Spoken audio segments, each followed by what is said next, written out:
All right. And welcome. Testing. All right, I am here with my cousin-in-law, Keon. You remember him from episode number 39, September in September 2020, with Shaheen. You remember that? Yeah, it's been a while, Well, huh? September 2020. So what is that? Like almost 2 years now. Yeah. And I was trying to think. I was like, damn, we did that like in the height of the pandemic. Just not giving a fuck, I guess. Whatever. No, I'm just kidding. It was we were keeping it safe. Obviously, we're still here. Yeah, we So, made it. anyway, so today's episode is about this dude who fought in World War II for the British Army. And okay, so real quickly, like I just have to say, like back in the day, back in the I say early 2000s, like 2005 or whatever. The internet, it's still up. This website is called Cracked, and they just put articles of like weird shit, right? Like whatever, cool stories, internet, like video gaming stuff, um, or like stuff about movies or pop culture. And I think Yogi sent me this article from Cracked, and it was about these soldiers throughout history that were like, just for whatever reason, like they're still like tales told about him. You know what I mean? And this one dude who I'm about to talk about, he's one of those soldier guys. And I've been wanting to do a podcast about this guy forever, but I always figured like, okay, I'll do one when I need to. And since I want to do an episode a week now, I'm like, all right, it's time. It's time to talk about this guy. His name was Mad Jack Churchill. Mad Jack. And his real name, John Malcolm Thorpe Fleming Churchill. Okay, and if you look him up on Google, this is what it would say. It would say he was a British Army officer who fought in the Second World War with a longbow, bagpipes, and a Scottish broadsword. All right, this is World War II. People hadn't fought with a sword in war for like probably like 200 years at that point. You know what I mean? Like fools had machine guns and tanks and like like planes that were bombing and like full on like mortars and grenades, and this fool was running in. Like you saw, like, did you ever see Saving Private Ryan where they're storming that beach at D-Day at Normandy? Dude, this fool's coming in, charging, playing fucking bagpipes with like and waving a sword saying like charge, you know, like basically. And then just straight killing fools. Like, because like fools would be like, imagine like you're seeing this fool coming at you, and then like you have a machine gun, so you start shooting, but maybe it like jams or you miss or some shit, and then this fool's like right up on you and just cuts your head off or something, or like stabs you. You know what I mean? And he had a gun too. He had like a bunch of guns, but like, oh, okay. So and it said he had. Well, let me just get into like his story, right? So he was born in 1906, and he was a rich kid. Like he wasn't even poor or anything. Like his family was like super rich. His dad worked for the British like Imperial like Corps of Engineers. Like basically, you know how Britain back in the day, or like England, they were just like colonizing everywhere. They like took over India. They took over like fucking whatever, like South Africa. They were just everywhere. They did the United States, Australia. They were just setting up colonies everywhere, and they're like planting their flag and saying this is ours. And they were basically kicking out the natives, you know, or whoever else was there. They're like, "Fuck you," and so his dad was like in like Asia area, all over the South Pacific and China, and he would be setting up British colony shit. And so he was doing really well, and so he grew up a rich kid, and then he went to a like British military school in like London and graduated. So he was full on just like whatever, and then and then he was like, okay, so this is like a good amount of time before the war, right? Before the war. This is after World War One, but before World War Two. And so he's like 20 years old, and he's like, all right, he's in like Myanmar, which at the time was called Burma, which is right next to Thailand, right? And he was just stationed there after he graduated from military school. And then he was just bored. He was like at some military, doing some military shit where he was like patrolling the area for the British military. And he learned how to play bagpipes because like one of his like commanding officers there was like a Scottish dude that had served in the Scottish military and was like real high up, and I guess was like a real famous bagpipe player just randomly. So he taught this Mad Jack dude how to play bagpipes. And you know how to play bagpipes? Do you know what it entails? Well, I don't know. I don't know how to play it, but You've I heard know it, what right? it is. Yeah. Yeah. So you have to. It's basically a bag of wind that you're pushing down with your arm, and that's what's making like one of the sounds. And then you're also at the same time blowing into like a horn. So it's like the combination. It's pretty crazy, man. The Scottish people are pretty nuts. But anyway, so he learned how to play that shit, and then he also took up archery because it was like the 1930s or whatever, and I don't know, archery's dope. Have you ever played archery or shot archery? Yeah. I used to have a bow. I just got rid of it a couple years ago. Was it like a regular bow, or was it one of those compound bows, or was it like a long bow? It was like a long bow, like you pulled the string back. Like Robin Hood style? Uh huh. This is what this dude had, like a straight up long bow, right? Which another thing, like sword is one thing. Also, like this fool going into battle with a bow and arrow, that's like some, I don't even know. Like it's really, It's medieval. it's badass. And there's a really he actually uses it. Like he didn't use it a lot. Like that wasn't his go-to, the bow and arrow. But there's one story I'll tell in a second that he did end up using it. But anyway, so that military school he graduated from was called Sandhurst, and and so he got real good at archery, right? And then he competed in like this like national or like not even like this world championships in Norway or whatever, and he got like second place. So he was like really good at archery and pretty good at bagpipes. Like this guy, I think he was just one of those dudes, like one of his I think one of his co-friends at military school was talking about he was one of those dudes that was just good at everything. Those guys like they're just like, damn, dude, just like tries. Anyways, but he also was real adventurous. You know what I mean? Like he was down to. He got bored easy, and he was just down like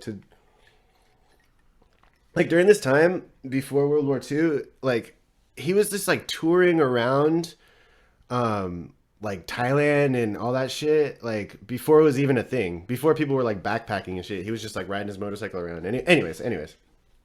So then he joins. Okay, so then like he's like bored with the military shit. So then he goes down to Australia. Or no, not Australia yet. He goes to Africa, like I think somewhere in Africa, Nairobi, Africa, and he is a male model, and he does 2 movies. He does like 2 British movies where he's like, because he's an archer and he's like, I guess, good looking enough to be a model. And he's doing like an editing for some newspaper there too. But then like, so he pretty much is like settling down in Africa, and he's like, all right, I'm a model, an actor, and I got this newspaper job, whatever. He's like, it's pretty good. He's probably like chilling. But then World War II pops off, and he gets called into war for the British, right? And he's like, finally, like, okay, so this is what I was gonna say. You know how there's that like preconceived notion that like war is hell, and like it's like a death sentence to be in the military, and like it has to be just a grind, and there's that whole jarhead mentality and shit. Dude, this dude was so excited. He was like, fuck yes, I'm going. Like, we're gonna fuck these fools up, like, for the country, for the queen or whatever. I don't even know if he said that, but you know what I mean. He's like down, like Lieutenant Dan style. You know what I mean? In Forrest Gump, like where he's like, this is what I'm all about. This is what we train for, boys. He's all excited. He's like getting into it. And then, so he joined the British Expeditionary Force, BEF. And then like, yeah, so like right away he was just like real good at like whatever they were doing. Like he would, so he would go into battle like blasting the bagpipes and just fucking charging with the sword. And then like he got real famous kind of, because he would get shot too. He got injured a bunch of times or whatever. And so I'll talk about the time that he used his bow and arrow. Now, I don't even really know. There's not like a lot of records when it comes to World War II. There is and there isn't. Like it was documented real good, but also, it's war. So there's all kinds of crazy shit going down. You don't know how many times if he used it or not. In fact, this time, this story, it's a documented kill. Like it's confirmed kill. It's in the history books and it was talked about by a lot of people that saw it. But he denies it. He's like, yeah, I didn't even do that. Like, whatever. You know what I mean? Which is also kind of cool. I love it when there's fools that are like legends and you ask them about it and they're like, yeah, I don't even know. I don't remember that. Like, but it's like, it's clearly this fool did this. Anyway, so it was in 1940 and I think they were in France and like the Nazis at this time were like they were going pretty strong. It was looking like they were going to win actually. So it was like not good. But anyways, like I said, this fool had he was like in charge. At this point he was in charge because like the first in charge got injured. So then he was the second in charge. So he was like in command at this point of like a bunch of dudes. Right. So they're like posted up. He was a fan of like guerrilla style warfare where like they would hide and shit. Like he wouldn't be out in the open, obviously, And so they were like hiding and they saw these like Nazis come in or German. I guess all German soldiers in World War II were Nazis, right? Yeah, I think so. I need to really like brush up on my World War II. I think I'm going to start getting into World War II history because I realized how much I really know nothing about it. But anyways, this is like, I was just thinking, I'm like, because there must have been people in Germany at the time that were just had to go to war. They were drafted and they weren't down for the cause. You know what I mean? Like they're like, wait, what are we doing? Like, just like now. I feel like now, like if I went, like I'd be like, wait, what is going on? Like, but anyways, so this fool in 1940, they're chilling. These Nazis come up, and then like. So he's like, all right, hold up. And then as the story goes, he like takes his bow and arrow and he like draws it back and he like takes the captain colonel guy and he fucking shoots him like right through the heart. And the fool just drops. And then, because there was a lot more Germans than there were of his guys, but the Germans were so fucking shocked. Nobody had seen a bow and arrow like for probably 100 years or whatever in war or whatever. They're like, what the fuck? And then as they were like looking, his men came out with machine guns and just mowed him down real quick. You know what I mean? Like from all sides. So that was one crazy story. And he got a medal for that. And they said it was the last confirmed kill by a bow and arrow, like in the history of the British, like in the history of any war, I think. So he's got that one. And then, okay. So like I said, I don't really know much about World War II, but a couple of years ago, there was this movie called Dunkirk. I don't know if you remember that. It's based on a famous battle of Dunkirk, where I guess the Allies, like the British and the French and some other the Allies, the Polish, whoever were fighting the good fight, had been chased all the way. They had retreated all the way to this island, and they were kind of cornered on this island, right? And they were stuck, and the Germans were bearing down on them. And the Germans, it was looking like we're just going to kill them all real quickly, But it was like a lot of guys. So Churchill, not this guy. At the time, there was a prime minister or whatever. The guy running England was named Winston Churchill. And he's like one of the most famous leaders of all time because he supposedly won the war. I don't know. I think he was kind of an asshole, but that's another podcast. But anyway, so Winston Churchill told like, hey, he's telling private fishermen and anybody who had a boat, like, hey, could you guys go out to this fucking island and pick up our soldiers and like the Allied forces? Like, we don't have any ships right now. Like, we don't have enough. Like, everybody. And so I think like they were only supposed to pick up like 30,000 or something. And they ended up picking up like 300,000 or something. It worked, basically. They got them all. And they retreated with all these fishing boats and shit, which is nuts. But anyways, there was a certain amount of guys that didn't want to retreat and were like staying back. And we're like, apparently this guy, this Mad Jack guy that we're talking about, his last name is Churchill too. This Mad Jack Churchill guy, he was like, where the fuck are you pussies going? And he was like, let's fight these Germans, like, anyways. So he like stayed till the very end. But anyways, I was just like, whatever. So then they left.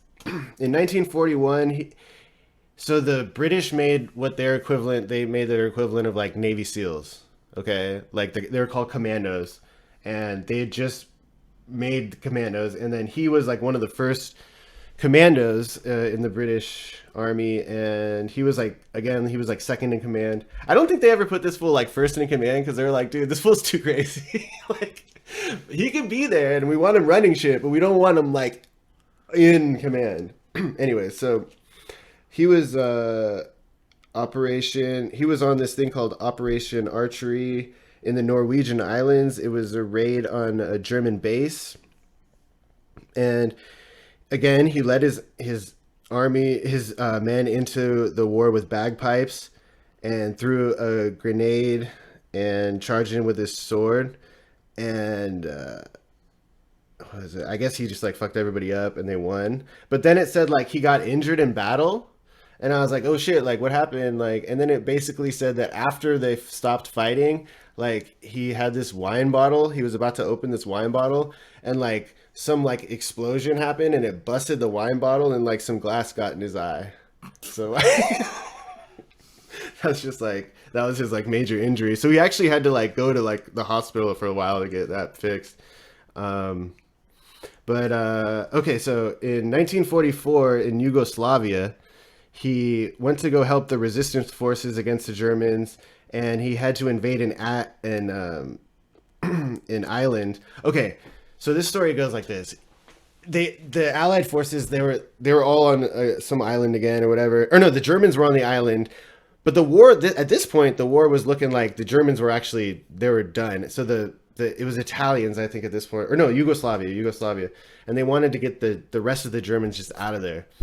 So they went to this island where they all were, and Mad Jack did his thing where they just rushed the place again. But this time, the Germans actually killed everybody except for him and one other guy. Okay.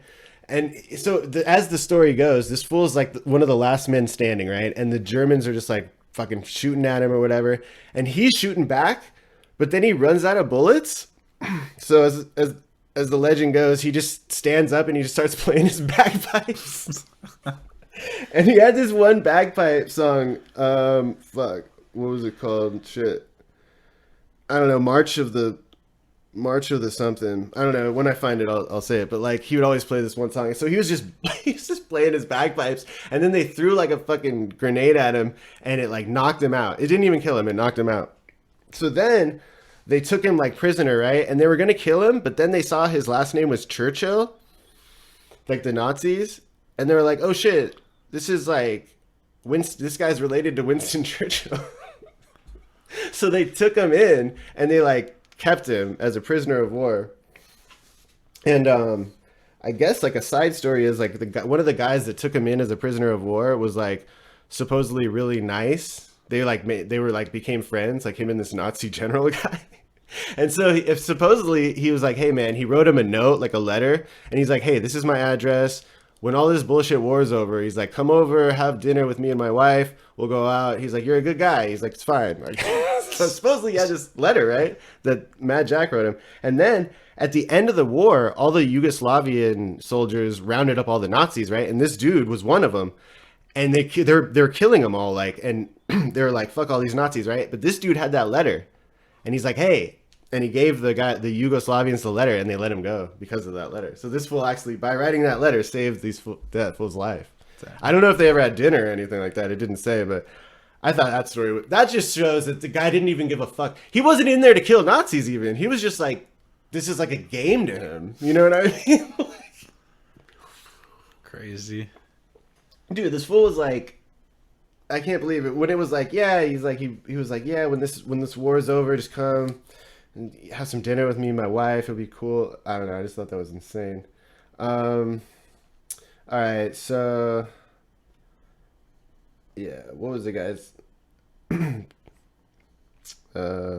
Captain Hans Thorner. Captain Hans Thorner was the guy that the Yugoslavians were going to kill, but he had that letter from. Okay, so yeah, okay, so then, but at this point, so the Germans still had him, right? He was captured, right? So then they took him to a concentration camp, or first they took him to a POW camp for like political prisoners, and he was supposedly so annoying, like he was singing all loud and shit all the time. They kicked him out of there, and they sent him to a fucking concentration camp for like literally like a death camp, and they said they said he escaped with this one dude who like there's I guess there's this other famous guy who was famous for escaping concentration camps, and there was this movie called The Great Escape, but I've never seen it. I think I've heard of it. That sounded familiar, The Great Escape, like one of those old movies. And it was based on this dude who would just I guess they said he this other dude, not Mad Jack, but this other dude that he escaped this one with. He had escaped 13 like POW camps and concentration camps in World War II. So he was just like I think he was must at that point it sounds like he's getting caught on purpose. You know what I mean? And then just escaping. And it also sounds like it can't have been that hard to escape, you know, like if this fool just go walking in and out. So anyways, him and Mad Jack escape by digging a tunnel. And then this fool is just walking like, and then because he's walking like he didn't have any clothes, he said, so he's just walking in his like British like army gear. And he got captured real quick again, and they took him to a second concentration camp. All right, and then he just broke out again. And this time he walked like 100 miles. I think this one was in Berlin. He escaped from the second concentration camp, just walked again, just in his British fucking army gear, just walking across Germany, in Nazi Germany. And he ran into some American forces, like after walking for like days, he ran into some Americans and was probably just like, what up? You know, what up, you Yanks? You know? And like, so then basically like the war was pretty much over, right? And he was pretty pissed. He was like, what the fuck? So then he could have just gone back to England at that point and retired because he was well decorated guy at that point. Like, but he was like, fuck that. The Americans are still fighting the Japanese over in the South Pacific. I'm going over there. And so he went to Japan to go fight the Japanese with the Americans. Like he probably made friends with the Americans. He was like, hey, where are you guys headed? And they're like, Japan. He's like, bet. Let's go load up the boat. Like, I'm going to get my bow. I'm going to get my sword. He's like, let's go kill those Japs, you know? This one podcast I was listening to said he was like super racist, but I was like, first of all, that was the only time I had heard it. It was a super gay podcast. This gay guy was saying it. And I was like, I think he was just pissed that this guy was like a straight white male that was just a badass. I don't think I don't even know. Like, it was just like gay Hawaiian guy. And he was like, yeah, and this guy was super racist. And I was like, second of all, this is fucking World War II England. What the fuck? Everybody was racist. What the hell are you talking about? Like, well, anyways, there's no confirmation of that I read anywhere else or heard anywhere else that he was fucking racist. It sounded like he was a cool guy if he was making friends with Nazis and shit and like whatever. Not that that's cool, but you know what I mean. Like making friends with the opposite side during wartime, I think is a crazy move. But anyways, so he was about to go fight the Japanese. Americans dropped the bomb on Hiroshima. They dropped 2 bombs in Nagasaki, basically ending the war with Japan. And then he's pissed about that shit. He's quoted as saying, if the Americans hadn't dropped the bomb, then we could have kept the war going for another 10 years. Like, he wanted to keep it going. He was fucking down, you know? And this is a guy who had been shot, blown up, glass in his eye. Like, he had gotten like fucked up. And also his brother died too. He had 2 brothers, and they were both really highly decorated, like sergeant or colonels in the British military. They didn't do anything that you could write a book about like this guy, but they were high ups, and one of them died. So it's not like he didn't suffer any losses, but he was still apparently down. Anyways, so to wrap this up, let me see. I had all these notes, but like I didn't really write them that good because, well, actually I kind of used them, but like usually I have like a pretty straightforward outline that I follow, but this time, just because I was trying to like, usually I take like a long time to do these episodes, but then like this time I'm like, okay, I need to get quicker with this shit. I need to get one out a week. You know what I mean? So like this one, I was just listening to shit and I was like, all right. Because I already pretty much knew the story, but I just wanted to know some more detail. Oh. I gotta say, there was this one more story that I have to say about his time during the war. This is when the war was going, but the Germans were losing, but the war was still going on. Okay, so I think he was in Italy at this time, and his orders were to just stay put. They weren't even supposed to do anything, but he was like, he wanted to just go out. It was nighttime, and he's like, hey, he got one of his homeboys, one other guy, it said, so it was two guys, him and one other guy, and they went out at night, and he's like, let's just see if we can just find some Germans and fuck with them.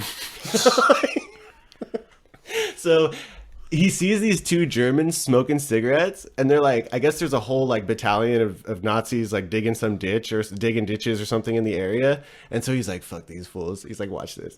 So he goes up to them and like, he goes up to the first guy and just like gets his shit and like dismantles his like shit. But he doesn't kill anybody. It's one of those like crazy James Bond or Batman things where he's just going from guy to guy and like taking their weapons and then telling them like, I'll kill you if you better shut the fuck up, or I'll kill you right now, or whatever. And then, dude, he ends up doing it to 42 dudes and unarms them all, and then gets them all round up and marches them all back to his base. 42 dudes. And they said he even let them carry their weapons, but he took like the bolts out of the rifles. Like he made it so they couldn't shoot their guns, but he's like, I'm not carrying that bullshit. He's like, you can leave that shit here, or you can take it, whatever. I don't give a fuck, but I'm taking the... Anyway, because like I think again it's because he had that sword and shit, you know, and then this other guy had guns like straight up. He comes at you with a sword, all crazy, what the fuck? And then the other guy's on you with some guns. You're like, okay, you know, at that point you're like, fuck. And then basically they were talking about how that story is crazy. It is crazy as fuck. But also I'm thinking at this point the dude's like in his late 30s, and these Germans are probably like in their early 20s or teens. You know, they're like, this guy's nuts. Like, and he's a fucking madman. He's probably like got some, I don't even know. And like the war was already ending for Germany. Germany was already losing. These Nazi dudes were probably like, fuck this, man. Like, just don't kill me. Like, I'll go. Like, whatever. You know? But that is a really famous story. He got a medal for that too, because he captured a whole battalion, him and one other dude, and didn't have to kill anybody or anything. Like, anyway, so then he retired, and he retired from the military, and he moved to Australia, where he took up surfing, and he became a really famous good like surfer in Australia because he's just the fucking dope. Like, that's just dope as shit. That's like one of my favorite parts of the story is like he retires, he goes down to Australia, and he's like, what's this? He's like, this shit's dope. He's like, fuck war. And there's like huge waves in Australia. Australia is not like, oh, like you're just longboarding Malibu first point, you know, or third point, you know. It's like Australia is like crazy surf. Like that's full dedication surfers over there. Like like it's a different, I've never been there, but I've heard it's like a different sport altogether. It's like a national thing over there. So he was doing that, and what else? I don't know. What was it? There was one other thing. And then he was doing like, he was racing motorcycles, because he was doing like times trials for motorcycles. They were like building motorcycles and shit, and he was doing military like tech stuff, engineering with motorcycles, and they started like setting speed records for motorcycle racing, and he was like in his 50s, and he started skydiving when he was in his 40s, and then he taught like skydiving lessons at an Australian military like base. That's basically what he was doing in Australia. He was teaching like war. He was teaching soldiers basically everything. And can you imagine taking one of that fool's classes? Like in Australia, first of all, you're probably, this fool's like a legend. You know, you're hearing stories about him like, damn, fucking Mad Jack, dude. He's surfing right now. He's like he's surfing a big wave right now. And then like he comes in, he's like, yeah, I'm going to teach you all about how I shot this fucking German Nazi kraut in the fucking chest with a goddamn, you know what I mean? Like, so he did that for a while, and then I don't know, like basically, and then at this point of all the podcasts and shit and like stories, they're all like, it seems like the people telling the story all get like sad, like, oh, and then he didn't really do anything for the rest of his life. He was kind of just like boring, and I'm like, that's the most ideal shit. Like, then he settled down. He had a wife. He had 2 kids. And then he was just like, fuck it. And he still was doing shit. Like, he still worked for, like, the military and shit, doing whatever. And I'm sure he just did whatever the fuck he wanted at that point. They said he was, like, building like model steamboats and shit, and they were looking down at it like, oh, like this fool had no more epic stories. And I'm like, dude, this fool is the legend of legend if that's how he ended his life. Like, this fool must have murked fucking like however many Nazis. And that's another thing, like war nowadays, like people are just drone striking and shit. It's not really hand-to-hand combat, really. I don't think. Maybe it is. Maybe it is. I could be wrong, and maybe it is crazy shit. But either way, it's like more blurred. That World War II was a clear, defined good versus evil. You know what I mean? It was like good guys versus bad guys. The Nazis were definitely bad guys, and he was killing them. So I don't really like endorse warfare or anything like that. I'm pretty anti-war, but at the same time, if you're gonna go to war, this is another thing. People always think there's like rules and shit. There's no fucking rules. This fool would go up. Oh, that's another thing. I keep remembering this guy. I knew there was one more thing I was forgetting. So after the Japanese, right, he goes back to England. But England, okay, so after World War II, you know, that's when England set up Israel. Before that, it was Palestine. And it was all like, you know, it was the Muslims in Palestine, and they have a whole history of themselves, obviously. But then right after World War II, because of the Holocaust or whatever, I guess, I don't know, Britain, with all their fucking land and shit, and all their power, they were just like we're going to set up Israel and make that a state. And obviously that automatically kicked off a lot of problems. It was very problematic, and it still is, you know, to this day.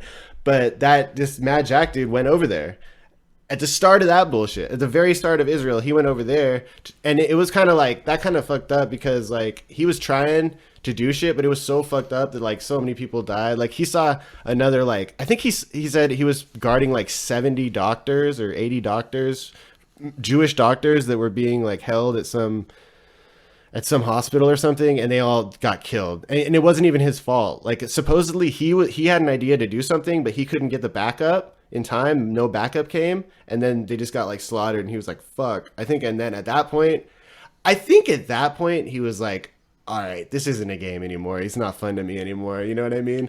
But he had one story where he was going up to some fucking like Islamic Jihad dudes, and they all had machine guns, and he didn't have any gun. And they said he was just smiling real big. It was actually right before this went down. Like he was trying to stop them from killing these doctors. They said he was smiling, and then afterwards they would ask him, why do you smile? And they're like, because usually if you're smiling, so they won't shoot you if you're smiling.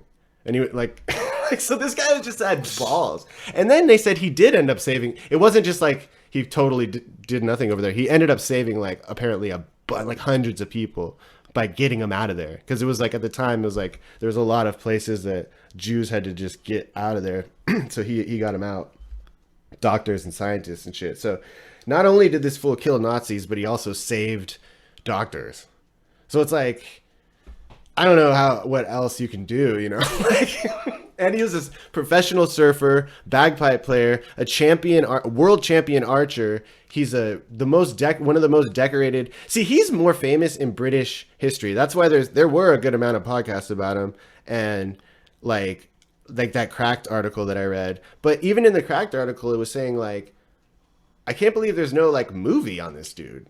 Like they don't even have to embellish anything or even make anything up. Like they can just literally put facts, and it would be like a straight up Quentin Tarantino movie. You know, think about that character, a dude with a sword and bagpipes going in. He was at D-Day.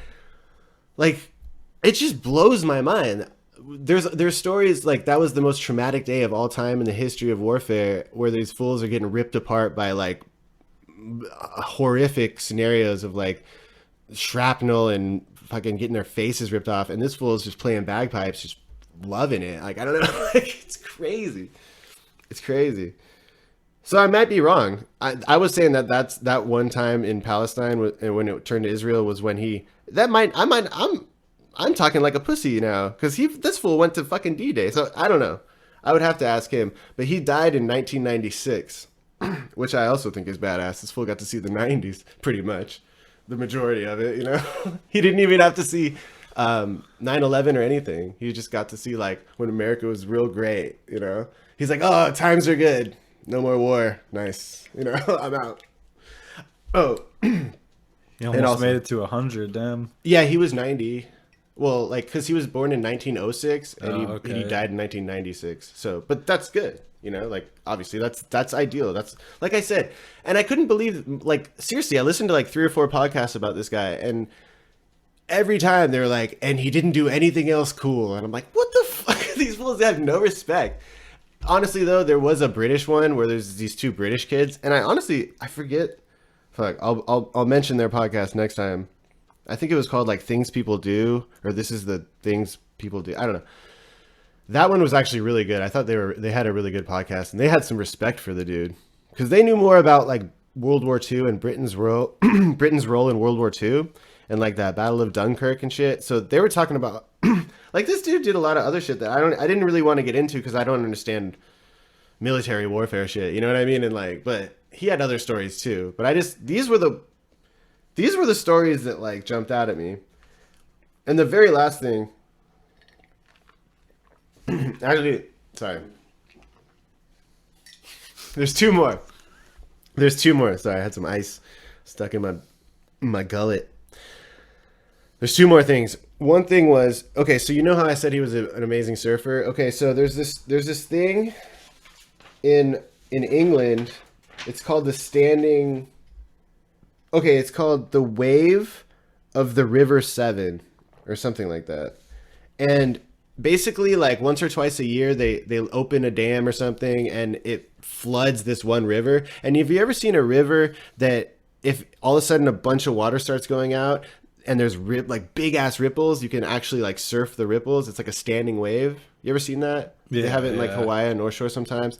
So I guess there's one of those in England, and this fool saw that and he was like at like I think he was like in his 50s, like late 50s at this time, and he saw that and he's like, "Oh, I bet I could surf that." And so he took this big ass longboard and went out and surfed it, and people were like, "What the fuck?" Cuz English people in England, I mean, they're surfing there, but like nobody was like seeing that back in the I don't know when this was, but 1955. Okay, so he wasn't 55. It was in 1955. So he was probably like a little younger, like 50.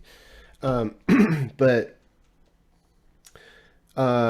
so he surfed that, and now I looked it up, and now there's like pictures of like all these people surfing it. You know what I mean? It's like a thing now. But he was the first guy to ever do that, which I thought was cool.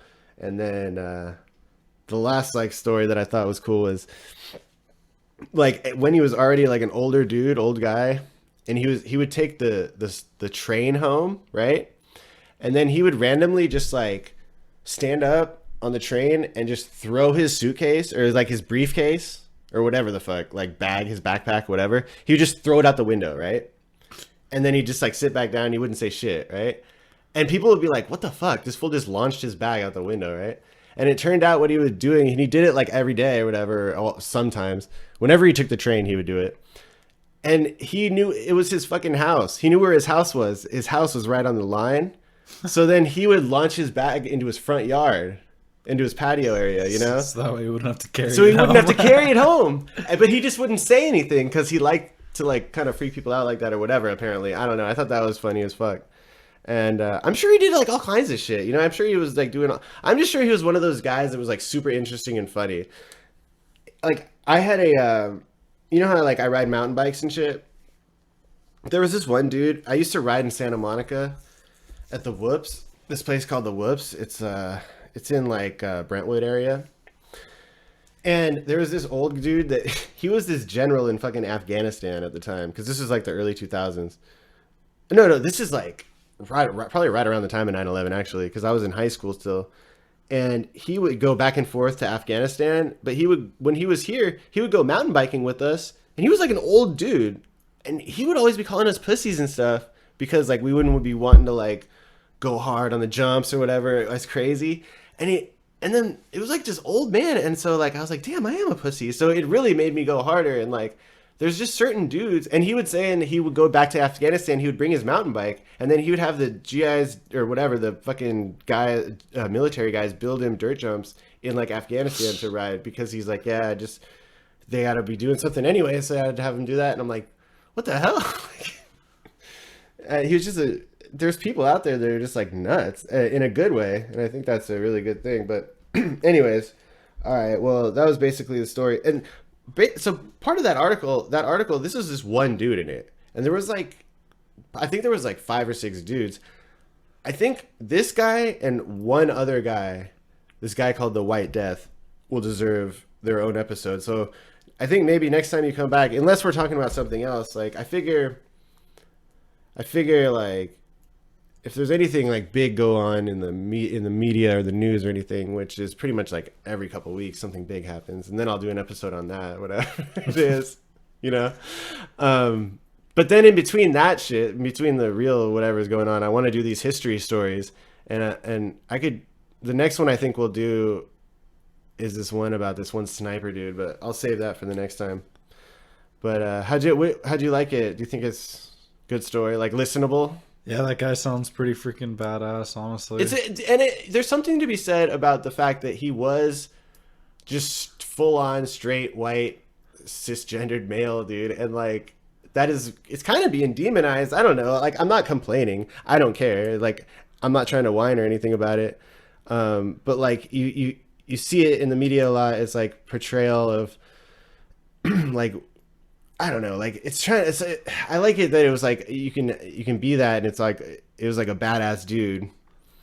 I don't know. I just thought it was funny that one gay guy was like, yeah, but he was racist. It's like, okay, I think at this point he would get a pass. I'm not saying racism is cool, but then again, I didn't even say it. I didn't even see that fucking. I mean, when you're in war with another country, it kind of makes sense that you'd be racist towards like other people. Yeah, this fool is like... shooting fools through the heart with a fucking bow and arrow. I don't think racism is like it's like this is like a little subtlety at that point. Like I don't know. Like I'm sure, like you said, I'm pretty sure everybody's racist. Like literally the war was like based on race. War, like like the Nazis were saying fuck every other race or whatever, and then. Could you imagine like fighting the Japanese? Could you imagine the Japanese being our enemy? Like if we went to war with Japan right now, how crazy would that be? They're probably pretty good fighters too. And honestly. they got the tech, literally. But I don't see anybody who wouldn't be scared of Americans. We're the scariest people. It was funny at my work. I have this Mexican security guard dude, and shouts out to Berto.